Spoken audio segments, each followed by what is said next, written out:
La commune de la semaine. La commune de la semaine. La commune de la semaine fait étape à Mouterouz. Je suis en compagnie du président du conseil de fabrique, Patrick Paradis. Bonjour. Bonjour. Dites-moi, Paradis, c'est plutôt bien comme nom quand on est président d'un conseil de fabrique. Oui. Mais bon, le paradis, on va attendre un petit peu. Hein. Oh ben, évidemment, ouais, je vous souhaite une longue vie dans ce joli village de Mouterouz. Mouterouz est un petit village, un peu plus de 300 habitants, et pourtant il y a 3 édifices religieux. Comment est-ce qu'on explique cela ? Ouais, effectivement, bon, les 3 édifices sont dus. Mouterouz était partagé pratiquement en 2, on peut dire, à une certaine époque. Donc il y avait une moitié protestante, une moitié catholique. Et lorsque de Dietrich s'est installé à Mouterouz dans les années 1700, 1800, donc il n'y avait pas d'église protestante. Donc de Dietrich, plus ou moins, a installé une église protestante pour que les protestants puissent aussi avoir ces lieux de culte, et ainsi de suite. C'était encore un peu cette vision paternaliste des industriels. On sait qu'à Saint-Louis-les-Bitches, c'était pareil avec la cristallerie quand ils ont financé l'église. Là, on a financé un temple protestant pour... Oui, on a financé un temple protestant pour... parce que ça, c'est quelque chose qu'on m'a raconté. Je ne sais pas à 100%. Mais en tout cas, le village a été partagé en 2, protestant, catholique. Donc, il y avait 2 églises. Et la chapelle, l'historique de la chapelle, je ne la connais pas exactement. Mais bon, la chapelle, c'est une chapelle qui a... on a fêté les 500 ans en 2005. Ce serait la plus vieille chapelle du Beecherland, vous confirmez ? Oui, je confirme, oui, tout à fait, oui, je confirme, oui. Et c'est un endroit où il y a toujours du monde quand on rentre à Mouterouz, il y a souvent des visiteurs. Il y a beaucoup de visiteurs qui sont de passage ou des visiteurs qui viennent régulièrement. Moi, je connais des gens qui viennent régulièrement dans cette chapelle. Nous, on vit pratiquement de ça. C'est vraiment notre centre d'intérêt au niveau financier, cette chapelle qui aide à financer tous les travaux, même à l'église comme à la chapelle. Et dernièrement, on a refait la toiture. En 2005, il y a eu des travaux à cette chapelle. Donc il y avait une fête, on avait fêté les 500 ans. Et il y a eu des travaux à l'époque, sauf que la toiture n'a pas été contrôlée comme il fallait. Et on s'est rendu compte par la suite que les tuiles étaient complètement mortes, les lattes étaient complètement mortes. Donc, dans les environs de 2016-2017, on a pris ce projet en main. Il fallait aussi le financer, donc on n'avait pas toujours les sous aussi non plus pour le faire tout de suite. Donc, on a essayé de rassembler les sous pour changer cette toiture. La charpente est en chêne, celle-là, elle était encore très bonne, mais le lattage et toutes les tuiles qui étaient dessus, elles étaient complètement mortes. Donc. Et ça, ces travaux étaient faits en 2021. En automne 2021, ouais. Les toitures, ce sont presque des choses qui vous poursuivent au conseil de fabrique, parce qu'on se souvient de cet épisode il y a 4 ans maintenant avec le toit de l'église catholique qui s'était littéralement envolé.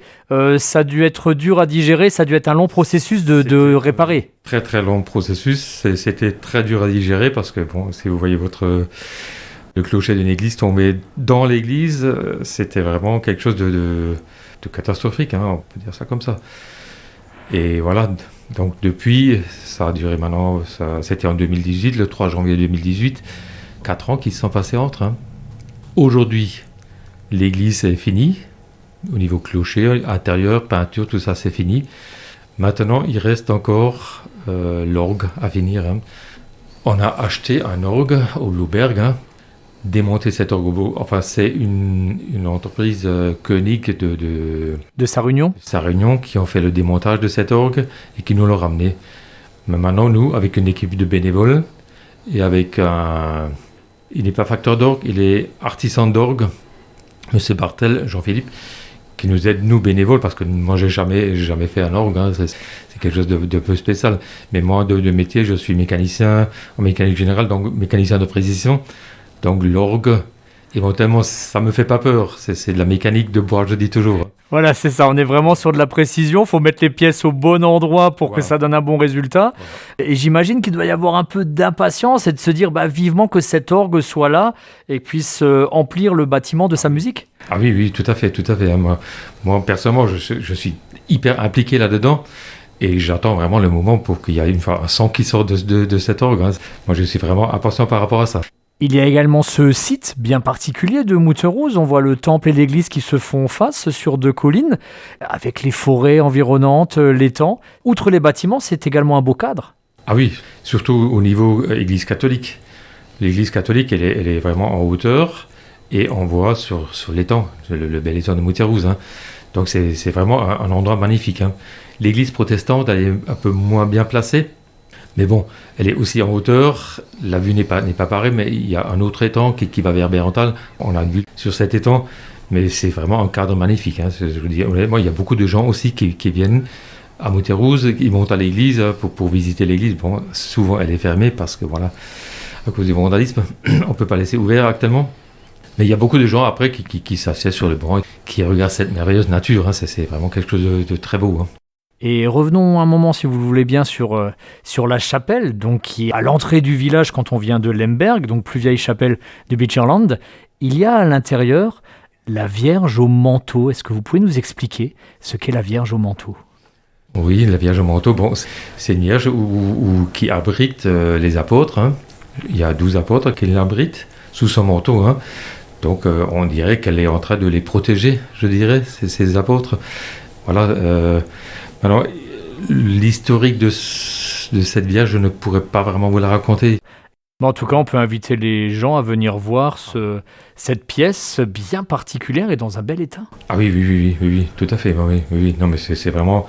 On ressent quelque chose. Hein. Quand on va rentrer dans cette chapelle, vous ressentez quelque chose. Hein. C'est une merveille, cette Vierge. Hein. Et pour terminer, revenons à l'actualité. Vous avez parlé de ce travail autour de l'orgue, ce travail de précision. On remonte une à une les pièces avec un artisan pour vous aider. Est-ce que vous savez à peu près à quelle date cela va se terminer ? Enfin, moi, personnellement, je connais la suite des travaux qui restent à faire, mais je ne suis pas trop capable de dire on va finir à telle et telle date. Mais je pense quand même, et j'espère finir pour le mois de septembre.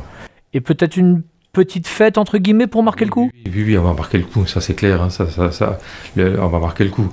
On va faire une inauguration. Et l'inauguration d'un orgue, c'est quelque chose de spécial dans une église. Hein. J'ai vécu ça à Alton. À Alton, ils ont aussi fait la réfection de l'orgue. Et j'y étais ce jour-là quand elle a été inaugurée.